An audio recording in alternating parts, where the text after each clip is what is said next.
Bom dia, crianças! Hoje a nossa aula será de História. Nosso conteúdo a ser trabalhado será diferentes formas de viver. A cidade onde nós moramos não é o único lugar onde as pessoas podem viver, né? As pessoas podem viver em mais diferentes lugares. Por exemplo, nós podemos viver em vilas, sítios, fazendas ou na cidade, como é o nosso caso. Muitas famílias, muitas pessoas moram em vilas. Às vezes é uma vila com várias pessoas morando em casinhas umas próximas das outras. Algumas pessoas moram em apartamentos, né, que são por andares, um em cima do outro. Algumas pessoas moram em sítios, né, que são na área rural e são menores, e fazendas que são também na área rural, mas são espaços bem maiores, com criação de gados, cavalos, né? Então existem diferentes formas de viver. Nós que vivemos na cidade temos uma rotina diferente, né, de quem mora na área urbana. A vida na aldeia, por exemplo, os índios, né, vivem em aldeias. O que são aldeias? São várias, é um conjunto, é como se fosse uma comunidade, né? São várias, é uma tribo só convivendo junto, é uma aldeia de índios, um tipo de índio, uma tribo específica. Na vida indígena, na comunidade indígena, eles praticamente dividem tudo eles fazem juntos. Algumas tribos têm várias ocas diferentes, que são casinhas pequenas feitas de palha, mas algumas tribos também eles vivem em apenas uma oca, que é grande. Todas as famílias ali dentro vivem unidas, então eles trabalham unidos. Então a Tia Mel que vai ler aqui no nosso livro, na página 147 de História, Diferentes Formas de Viver. Diz assim: vida em uma aldeia indígena. A Tia Mel que vai ler um pouco desse texto. Nas comunidades indígenas do Brasil, é comum que seus integrantes dividam tudo, inclusive o trabalho. Cada um tem sua tarefa específica que você vai ver agora. Os homens adultos são responsáveis pela caça de animais selvagens e devem proteger a aldeia. Também são aqueles que fabricam as ferramentas, os instrumentos de caça e de pesca, né? E as ocas, que são as casas nas quais as famílias indígenas moram. As mulheres adultas cuidam dos seus filhos e trabalham na agricultura da aldeia, ou seja, elas plantam e colhem mandioca, milho, feijão, arroz e outros tipos de alimentos que são plantados. Elas preparam pratos de alimentos, né? Coletam frutos, fabricam farinha e tecem redes, ou seja, a maior parte da produção mesmo, quem faz são as mulheres. As crianças, que entre os indígenas são chamadas de curumins, também aprendem desde cedo os trabalhos realizados na aldeia, né?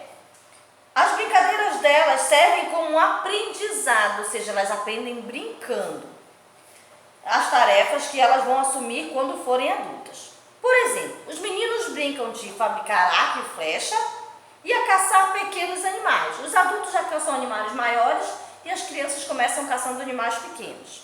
Já as meninas brincam de fazer comida e ajudam suas mães, tá? O cacique é o chefe da aldeia e o pajé, por conhecer muito bem o poder das ervas, ou seja, das plantas medicinais e os rituais religiosos indígenas, ele atua como espécie de médico e curandeiro da aldeia. É ele quem mantém as tradições de seu povo e transmite aos mais novos, contando histórias e organizando rituais. Porque nas tradições indígenas não tem tantos livros, né, para eles lerem, que nem nós temos, internet para conhecer. As tradições e os conhecimentos indígenas eles são passados do adulto para a criança. Eles vão contando histórias, eles vão aprendendo, fazendo igual aos adultos, repetindo as tradições, repetindo as tarefas do dia a dia. É assim que eles aprendem. Além de trabalhar, os indígenas também se divertem, né? Assim como a gente, com festas, danças e jogos, olha só. Mas até a forma de divertimento deles tem significados, não se divertem só para se divertir. Tem significados religiosos e sociais. Dentre Dentre os jogos, por exemplo, destacam-se as lutas que servem como uma espécie de treinamento para a guerra e para desenvolver a parte física dos indígenas, né?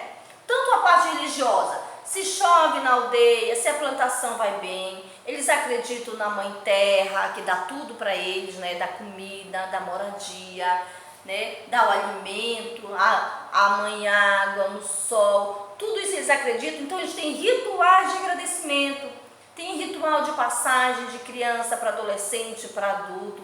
Então as danças para eles, os jogos têm significados muito importantes, é diferente de nós aqui. Então por isso nós estamos aprendendo diferentes formas de viver. Vamos para a página 148 do nosso livro, para a gente fazer algumas atividades, tá?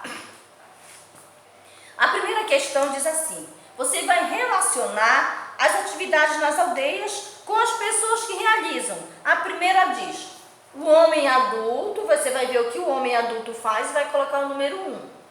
O que a mulher adulta faz, você vai colocar o número 2. Número 3, o que uma criança faz numa aldeia, você vai colocar o número 3. E 4, o que o pajé faz. Então, tem vários aqui. Então, você pode repetir o número 1, número 2, o número 3 e o número 4 várias vezes, de acordo com o que você relacionar, tá bom? Na segunda questão diz assim, pesquise no dia a dia de indígenas e registre por meio de colagem ou desenho. Mas primeiro você tem que pesquisar diferentes atividades realizadas por ele. Você vai colar ou desenhar aqui, depois vai dizer que atividade, né, que foi que você desenhou ou colou aqui. E você vai dizer que povo indígena você pesquisou, qual foi a tribo que você olhou lá e que você desenhou ou colou aqui. Na página 149, na terceira questão, você vai pesquisar também o dia a dia de pessoas que moram na cidade, que é o nosso, né? Que é onde nós moramos, na cidade. Por meio da colagem ou desenho, a mesma coisa. E aí você vai dizer também que atividade você registrou de uma pessoa que mora na cidade. Você vai colocar aqui embaixo. Na quarta, você vai pesquisar o dia a dia de pessoas que moram em áreas rurais, que pode ser na fazenda ou em sítios menores. Aí você também vai dizer que tipo de atividade você registrou.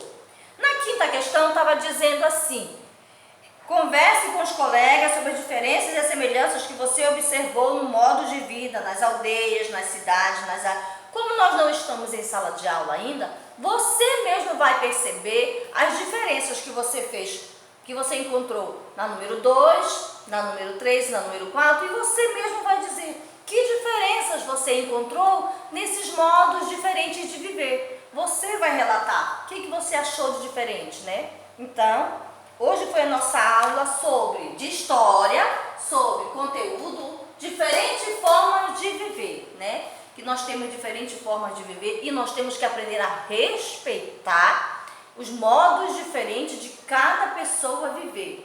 A religião dela, no que ela acredita, o modo de vestir, o cabelo, como ela se veste, como ela fala. Então tem que ter o respeito, nós temos que respeitar essas diferenças, tá bom? Um beijo, até a próxima aula.